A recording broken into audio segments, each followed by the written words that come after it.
No, era así, era... El recuerdo que yo tengo de Uruguay de esa época es un Uruguay con mucho médico presente en la vida.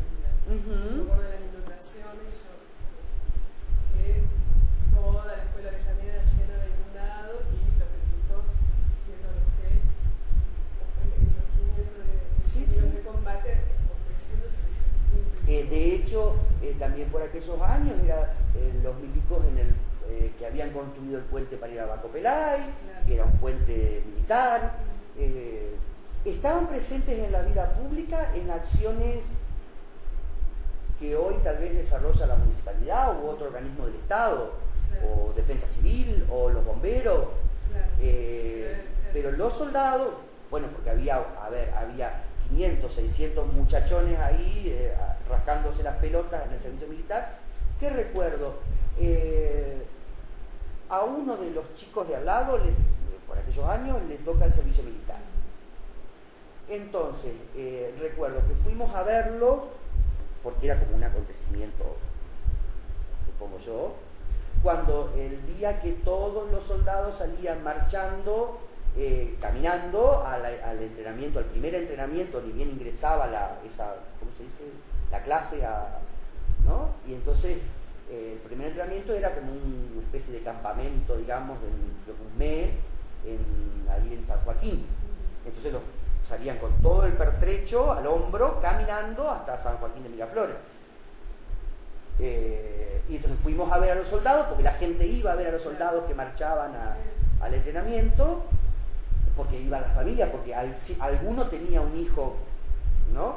Y a la vuelta del entrenamiento de San Joaquín, un mes después, que volvían los muchachos, el ejército se abría y había como un picnic donde las familias compartían con el hijo, el amigo, porque además seguro había un correntino, un formoseño que estaba acá solo, entonces le llevaban tortas y qué sé yo, era como un gran picnic a la vuelta de San Joaquín. En relación a lo militar, esas cuestiones que puedo contar, y qué sé yo. Y en relación a la dictadura, sí, tengo 2 anécdotas o 3. Una, el 24 de marzo al mediodía llegó mi papá de viaje y le dijo a mi mamá, por fin la sacaron a esta vieja de mierda. Había sensación de... Y en mi casa no se hacía política, ojo, no, nada.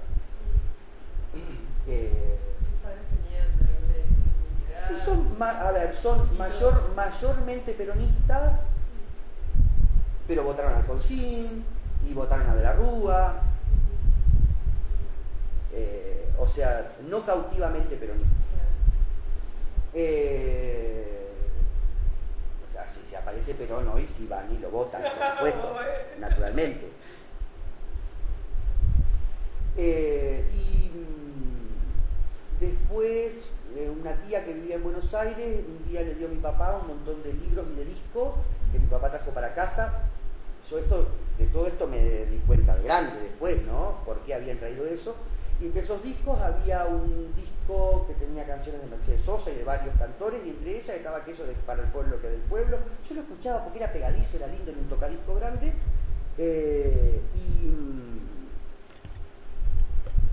un día mamá me dijo, no pongas eso fuerte, porque esa música no se puede escuchar. Después, a una cuadra de casa vivía Edmundo Duarte, el dueño de librería Proa. Y un día rodearon la cuadra con tanques y se llevaron 3 cajas de libros, lo metieron preso un rato al Edmundo.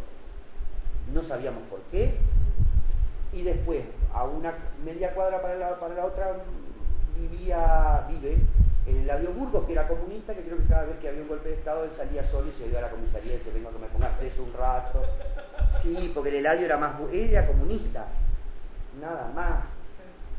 Creo que estaba afiliado, pero no tenía no estaba en un movimiento guerrillero ni nada. Que el comentario de ahí se lo llevaron al Eladio, pobre. ¿viste? Porque el Eladio, pero nada. Y al rato volvía porque... Claro. Y en tu casa, además de este comentario Pero se hablaba del país. En la mesa se hablaba del país.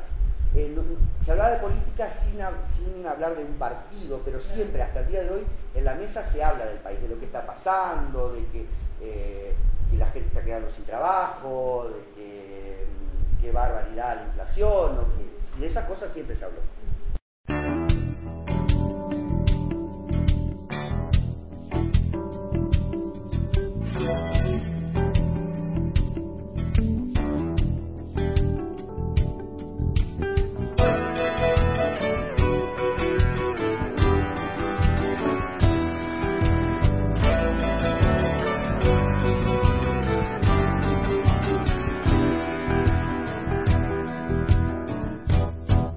Libertad era un asunto mal manejado por tres.